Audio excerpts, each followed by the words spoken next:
নামাজ শুরু করার আগে তিনটি বাক্য পড়ুন, আল্লাহ তাআলার রহমতের দরজাগুলো আল্লাহ তাআলা খুলে দিবেন। ওই সময় আপনি আল্লাহর কাছে যা চাইবেন আল্লাহ রাব্বুল আলামিন কিন্তু তাই দিবেন। আপনার মনের সকল আশাগুলা আল্লাহ তাআলা পূরণ করে দিবেন। আল্লাহর পেয়ারা হাবিব সাল্লাল্লাহু আলাইহি ওয়াসাল্লাম নামাজের ইমামতির জন্য সামনে গেলেন, কিন্তু পিছন দিক থেকে একজন সাহাবী উচ্চ সুরে বাক্যগুলা বলতেছেন।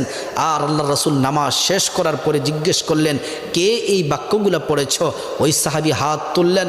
আল্লাহ রাসূল বললেন, তুমি এই দোয়া পড়ার সাথে সাথে আল্লাহ তাআলা রহমতের দরজাগুলা খুলে দিলেন। তুমি ওই সময় যা চাইবা দোয়াগুলা পড়ে আল্লাহ তাআলা তাই দিবেন, সকল আশাগুলো আল্লাহ তাআলা পূরণ করবেন। দোয়াটি হচ্ছে আল্লাহু আকবার কাবীরা ওয়ালহামদুলিল্লাহি কাসীরা ওয়া সুবহানাল্লাহি বুকরাতা ওয়া আসীলা। এই দোয়াটি পড়ার সাথে সাথে আল্লাহ তাআলা রহমতের দরজাগুলা খুলে দেন।